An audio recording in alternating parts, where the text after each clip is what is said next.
Hey everyone, welcome back to my channel. I'm Rainy, this is the Enchanted Planner, and today we're going to talk about how I decide what sticker books I'm buying and what I'm not. I thought it was a good time to do this video because we are literally in the midst of release season, and I am so much more selective about what I'm buying than I initially was. Now, part of that is because I do have a good understanding of what my decorating style is, but I wish a video like this had existed when I first started planning. It would have spared me some money and some grief.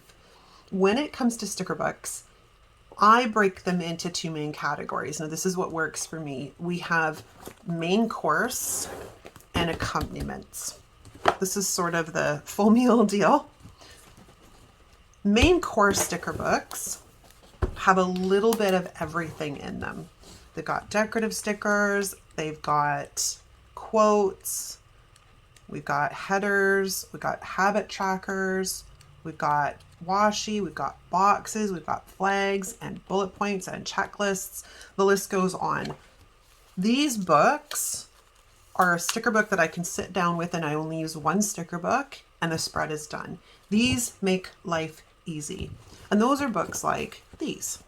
Sage or Detailed Florals or Beauty and Florals, Dream Seeker.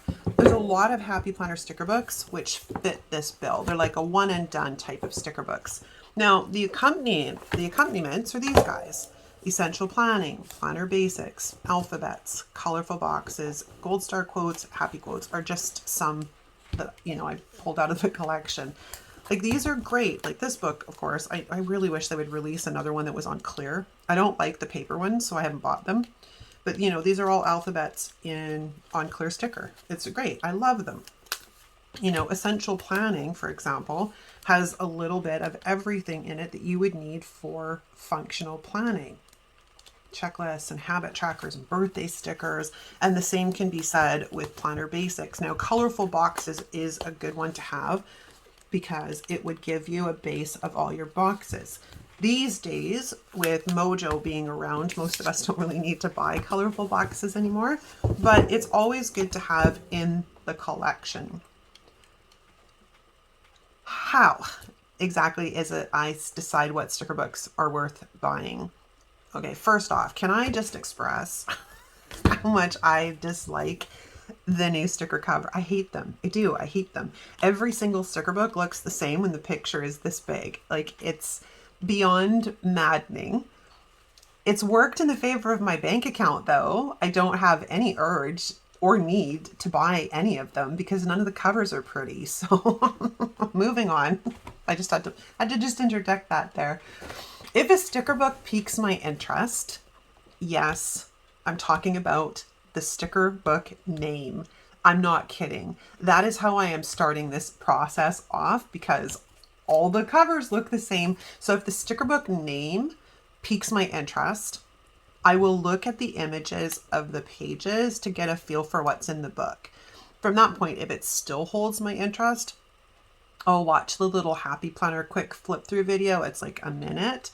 I rarely seek out any of the influencer flip throughs anymore because they're not very good at doing them and they spend way too much time on it. And I want the Cole's notes, man. So here's some tips that I consider and I use myself now to determine what sticker books I'm buying. So number one is, does it fit my decorating style? Do you like a lot of large decor, or are you more of a put a cute sticker here and there on your spreads? It's really imperative for you to understand that about yourself because it'll steer you in the right direction when you're trying to select sticker books.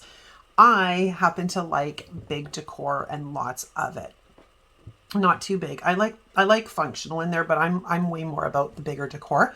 Number two is the book tied to a specific thing or a specific planner? Because books like Fitness and Floral, they can be the prettiest books in the release, but if you don't have a use for them, they're going to do nothing but collect dust. I have probably 8 or 10 fitness sticker books in one form or a fashion or another from Happy Planner, and I very rarely ever use them. And I have a fitness planner. They don't really work for the planning style that I use. So I'll occasionally pull out like a quote, but it's not very often I'll actually pull these sticker books out and use them. Travel is an interesting one. I got this sticker book because it was included in a bundle that I bought. It's never been used. It's a cute sticker book. If I ever travel, maybe I'll have the opportunity to use it, but I don't know. I haven't made up my mind yet because we haven't really been allowed to travel for a couple of years, so I'm kind of holding that off and making a decision on it later. But just something to consider, because like it can be a super cute sticker book, but if you don't have a use for it, it's not going to serve you. Number 3, are there things that you just cannot stand? For me, that happens to be hollow. As you guys know, I can't stand hollow. And this book, for example, there's 5 blimmin' pages of hollow. I bought this sticker book specifically because it's Celestial. I can tolerate the 5 pages of hollow in the back because I really liked the sticker book. And that's where I come to when there is hollow in a sticker book. I have to really love that sticker book for me to buy it if there's any hollow in it. If it has hollow, sometimes I will rehome those pages to somebody that will use them, or I'll just leave them aside until I can figure out what to do with them. But Happy Pond has been putting a lot of hollow in the different sticker books, and I haven't bought them specifically for that fact because there's not enough. I don't like the sticker book enough to deal with the hollow. Next up on the agenda is, do you need all the sizes? So as you know, Happy Ponder puts out usually classic, mini, and big in some of the books. And I used to buy all of them. I don't anymore because I rarely reach for those other sizes. Ever. I mean, there's one Color Story mini, I think, that I've used quite a bit of, but I very rarely ever use those other sizes. So I stopped buying them. Know what colors you like. If you are more of a neutral person, you're not really going to want to grab a sticker book that has a ton of rainbow stuff in it, for example. And if you're a rainbow person, you don't really want a ton of neutral. So it's kind of important that you understand what your color preferences are. I'll tell you, I bought both of the budget sticker books. For some reason, I don't know. I think it was because I liked the boxes in them and I was going to use them for something else. But at the time, I was not budget planning. And I don't like rainbow. So I have these budget sticker books that I bought that I look back on and I'm like, what a waste of money. But live and learn, right? It's all about living and learning. The next one we're going to talk about, number 6, is a very important one. Like this one's really, really big.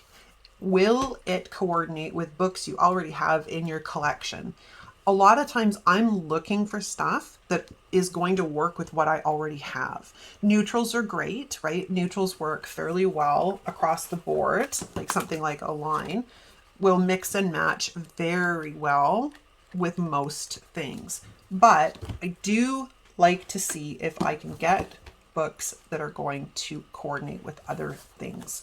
So Celestial Elegance, for example, works really well with Modern Year. Now this is kind of a unicorn sticker book. This is from 2020, but I have this book in my collection and it's a lot of these darker neutrals and browns, whereas this is also a lot of these neutrals and browns and blacks.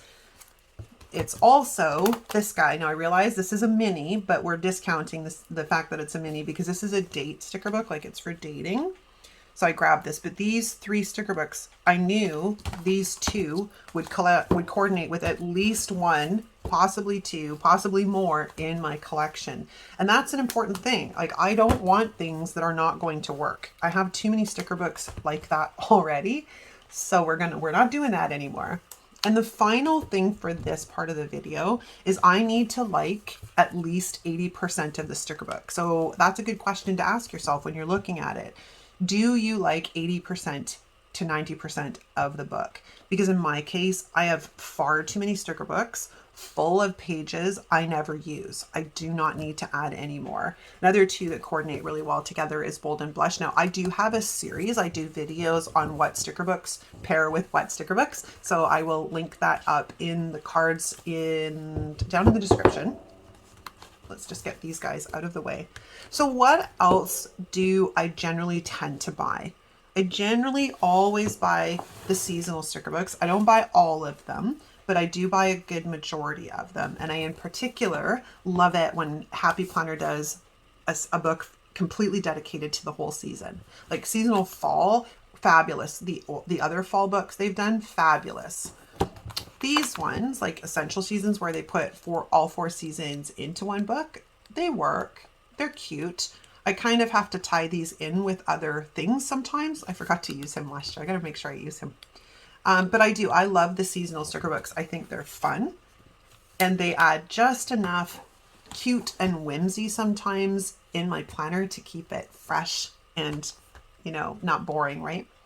The other thing I love to buy is when it's solely a decorative sticker book. There's not a functional sticker in here to be had. Because let's face it, as I said earlier, like with Mojo and Cricut, who really needs to buy a lot of Happy Planner books that have a lot of boxes in them? At least I don't, because I have Mojo's books as well as I have a Cricut now. But I loved this sticker book. This is a beautiful sticker book because it is just solely big florals. It's one of my faves. That is for sure. I think I have like 5 copies of the sticker book overall. I've used a lot of them. I promise you, I've used a lot of them. But yeah, that's a wrap, you guys. Let me know in the comments what you think. There will be another video in this series where I'm going to tell you how I decide what sticker books I'm keeping versus what I'm getting rid of. I just have to put the content together for that one. But yeah, let me know what you think in the comments. Let me know also, how do you determine what you're buying? Like, I think nowadays we're all getting a little bit more selective on where we're spending our money.